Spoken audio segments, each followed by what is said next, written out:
asalaamaaleykum wa rahmatullah ñu ngi nuyu kilifa yi fi teew yépp kilifa comité d'organisation bu Grand Magal de Touba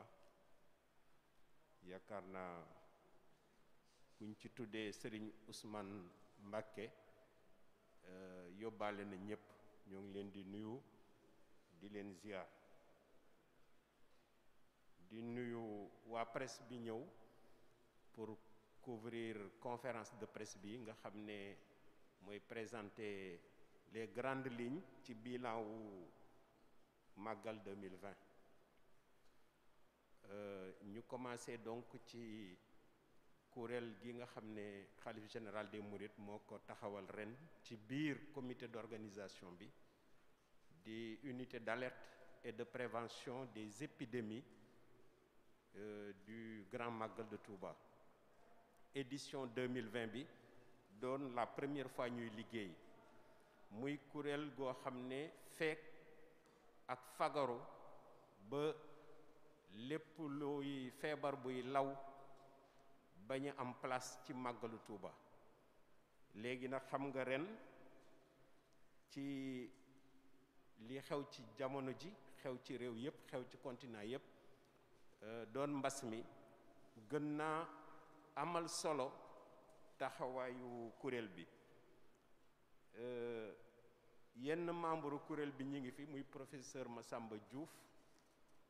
di épidémiologiste professeur en santé publique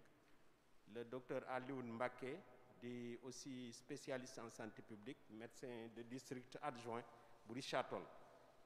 ñeneen ñi mbirum liggéey moom moo leen téye ba mënuñu ko teewe muy professeur Lamine Ndiaye di sociologue di docteur Saré aussi président Touba assistance médicale ak docteur Khadim Ngom nga xam ne dafa dellu tugal gee muy liggéey bi mu màggale ba pare unité bi nag comme ni ko Serigne Abdoul Ahad Gaïndé Fatma waxe unité stratégie la maanaam xel ak xalaat ak tëral ay pexe ba màggal gi képp ku ci ñëw walla nga nekk Touba sax di recevoir ay gan mbirum wér-gu-yaram de manière générale bañ a am benn njeexital ci yow ren nag ñu gën a liggéey donc ci lii ñuy wax Covid 19 bi ñu ci jotee ndigal sëriñ bi taxawal ko mu desoon juste quelques semaines daanaka weer la woon màggal gi egsi dañoo daal di commencer liggéey te li ñu njëkk a def mooy tëral plan d'action màggal gi jege woon na ñu ne ban plan d'action la ñuy tëral boo xam ne li muy viser mooy million nit yooyu di ñëw fekk ci Touba aussi population boo xam ne million la walla mu topp nu ñuy def ba mën a wax ak ñoom rapidement ba aar leen ci lépp luy lore ci wér-gu-yaram loolu nag ñu fekk ci dispositif étatique bi parce que ministère de la santé moo ciy liggéey ñun ñu xool suñu wàll mooy nu ñuy def ba mobiliser toute la communauté ba lii ñu def comme objectif ñu mën cee arriver donc c'est une contribution communautaire bu ñëw compléter le dispositif étatique contribution communautaire bi nag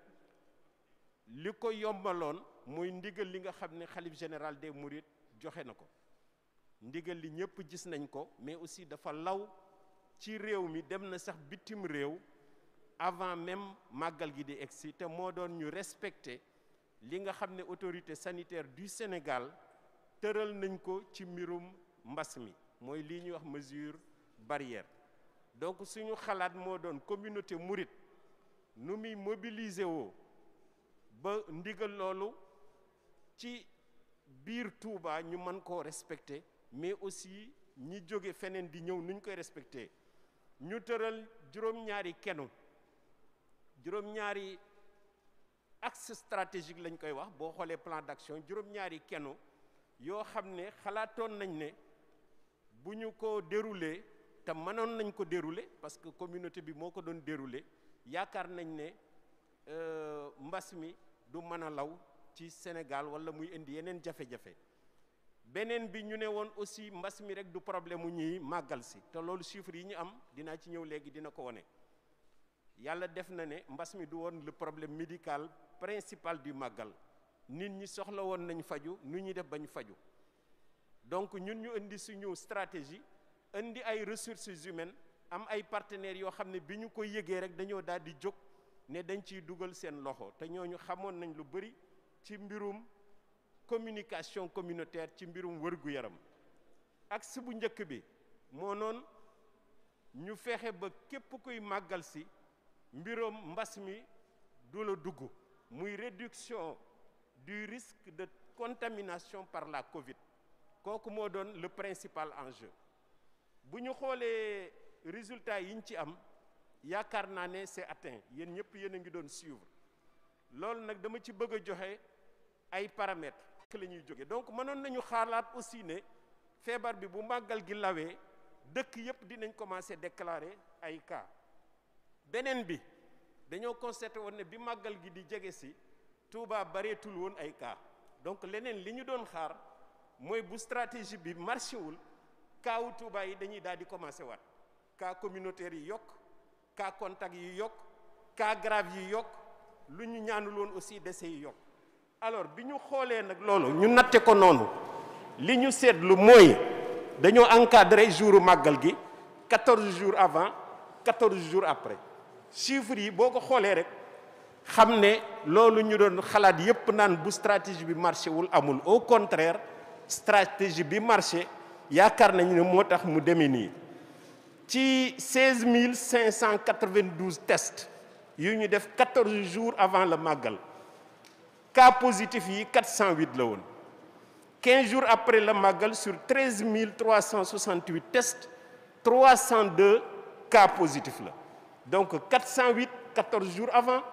308 15 jours yi topp ci màggal nga jël cas communautaire yi parce que cas yooyu mooy difficulté bi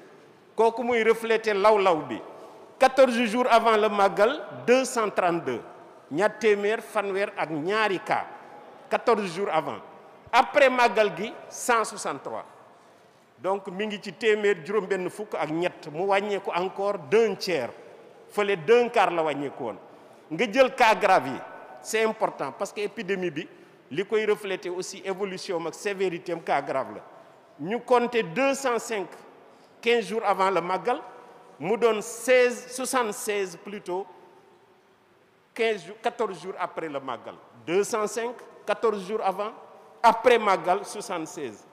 décès yi 10 décès 14 jours avant 7 décès donc li ñuy wax indicateur épidémiologique Covid bi ñoom ñëpp dañoo effondré wu dañoo baissé de manière significative 14 jours yi topp ci màggal loolu doy na pour tënk ne màggal gi entraîné wul lawu feebar bi fii ci Sénégal mais aussi mën nañ ci conclure ne dispositif yi protégé na région bi nga xam ne ci la màggal gi amee woon loolu ci zahir la léegi nag leneen li tax mu am loolu am na ñu gën a yey ci man pour wax ko chiffre yooyu ñu ngi fi leneen li mooy ñun bettuñu parce que aussi observé nañ dañoo positionné woon beaucoup de